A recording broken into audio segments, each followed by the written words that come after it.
Take a deep breath in. And as you breathe in, imagine breathing in a feeling of calm and relaxation. And as you exhale, just allow feelings of tension, stress, or worries to leave your body. As you continue to breathe in and breathe out, if it's safe to do so, the next time you breathe out, allow your eyelids to close, and in doing so, enable your mind to go deeper and deeper to a trance-like state of relaxation, taking you deeper and deeper, relaxed. As you continue to breathe in and breathe out, notice that as your physical body relaxes, your mind becomes more adventurous. I want you to get a sense that there are different ways of thinking.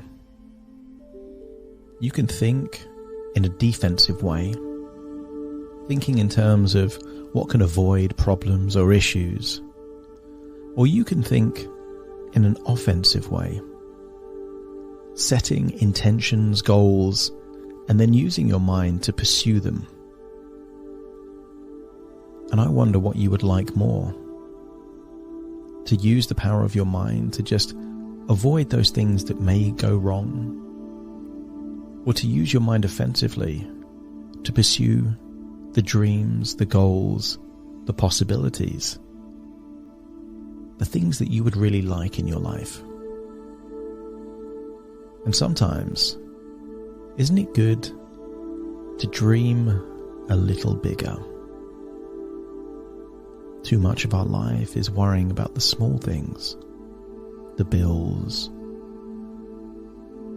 the minor chores, the interactions, the small talk. But sometimes, doesn't it make sense to expand your thinking, to consider what it would be like, to think of one thing in your life that isn't that way yet, but could be? Sometimes you look at the lives of other people. Perhaps you see them with careers or houses or cars or watches or things that you would quite like. And sometimes you might think to yourself, why is it that all of these good things happen to other people, but not to me? Sometimes that thinking is based on an error in thinking that other people have access to things that are impossible for you. They have luck, they have privilege, they have connections. It's okay for them, but it's not okay for you. And I wonder what would need to happen to shock your system, to break out of those patterns.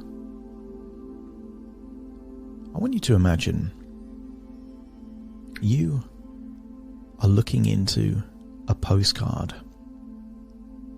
Not just any postcard, but a postcard of a large cathedral. You've not seen this cathedral before, but it's the Cathedral of Saint Paul. This Cathedral of Saint Paul isn't Saint Paul's Cathedral, perhaps in London. This is the Cathedral of Saint Paul, in the city of Saint Paul, in the state of Minnesota. And I wonder what it would be like as you look at that postcard of this impressive, large cathedral, iconic in nature. And as you start to look at the postcard, you wonder what it would be like to be standing in front of the building. And almost by magic, just thinking what it would be like to be standing in front of the cathedral enables you to imagine standing in front of the cathedral. Because if you can imagine a postcard, you can imagine the building that the postcard is of. And sometimes we just need to think one step bigger, one level deeper, to enable us to harness the power of our subconscious mind. So imagine there you are in the city of St. Paul in front of the cathedral of Saint Paul in the state of Minnesota, looking at this impressive building. And I want you to imagine walking into this building. There is a wooden door, and you're walking through that wooden door. And it's strange because this huge cathedral is completely empty. There is no one there but you. And you start thinking. You start thinking of the origin of Saint Paul. Perhaps you heard a story. A story, whether you're religious or not, of perhaps a man called Saul. And perhaps you heard a story of Saul being on a road, maybe to the ancient city of Damascus or maybe somewhere else, but on that, Saul experienced a change, an epiphany, a shock to his system where something dramatic changed. So much so that his whole identity shifted from the person of Saul to become Paul. And as you stand there in this iconic cathedral, if this has happened to just one person, this radical transformation, isn't it possible that a radical transformation can happen to anyone? And sometimes these radical transformations, you don't even realize how radical they are until you look backwards. There's been perhaps 2 or 3 decisions in your life that, as innocuous as those decisions were, everything changed afterwards. And here, in this cathedral, I want you to imagine what it would be like to experience a shock. Not an electric shock, but an emotional shock. I want you to bring to the forefront all of your limitations, hesitations, all those beliefs that say you're not good enough, not worthy enough, not clever enough, you're too lazy. All of these ideas, I want you to imagine that you hold them at the front of your mind. And there you are in this cathedral, perhaps near the altar. And you don't need to be religious. This is just a metaphor to enable a change to take place, a correction to take place in your thinking, so that the person that leaves this imaginary cathedral is somehow significantly different than the imaginary version of you that entered this cathedral. As you stand there, perhaps in front of the altar, thinking of all these limitations, hesitations, beliefs, ideas about yourself that limit you in some way, imagine energy coming, perhaps from a crucifix, or perhaps from a window, or perhaps from the sky, and then striking just at front of your brain, what neuropsychologists would call the frontal lobes. And imagine that this is a shock to your system, a correction in your thinking to enable you to think bigger. And I wonder what it would be like if all those things that you used to envy now feel like they are achievable, viable, and feasible for you. Perhaps in the past you used to envy things because at some level you believed that they were not possible for you, and yet now you feel like they are possible. And in doing so, the correction has taken place, and there you are in this Cathedral of Saint Paul. And I want you to try and emphasize feeling that something has shaken your frontal lobe, something has changed, that you are fundamentally different, that the things that you used to envy now seem achievable for you.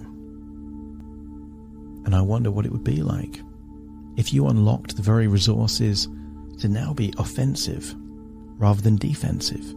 The ability to now pursue whatever it would take simply by asking yourself the question, what would I need to do to have this thing that I like, that I used to envy. And maybe it's a higher income, in which case you could say, what steps can I take to make progress towards securing this higher income? If it's being with a particular person, rather than being defensive and thinking of all the reasons why you can't, imagine being offensive. Not to offend someone, but offensive in a strategic pursuit of your goal. What kind of person would you need to be to attract the person you want to be with? What can you do to let them know that you're interested? How do you develop the qualities and characteristics within you to be the very best version of you? And as you think about all these things, you start to notice that sometimes it's difficult to even recall something that you envy, that you simply can't now make progress towards. You have a powerful mind and you have incredible resources. And from this point forward, those things that you like are now goals.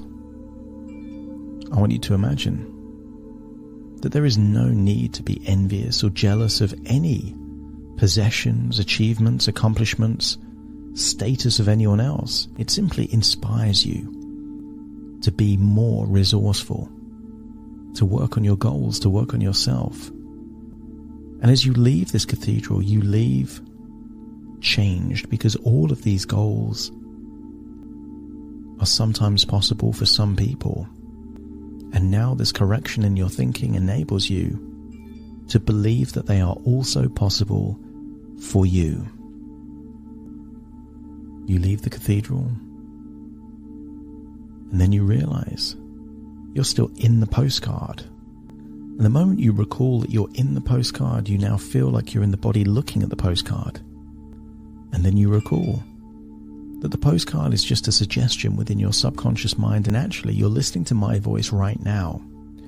And very soon I will count from 1 to 10 to awaken you. You will awaken feeling that a correction has taken place, that a change has taken place at your identity level, that there is nothing that you can't do if you make progress towards it, that you will take the offensive in your life, and those things that you like are possible for you.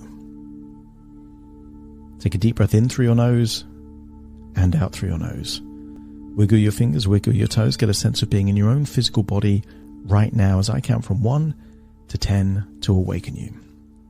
Starting to count. 1, 2, 3, waking up. 4, 5, 6, more alert.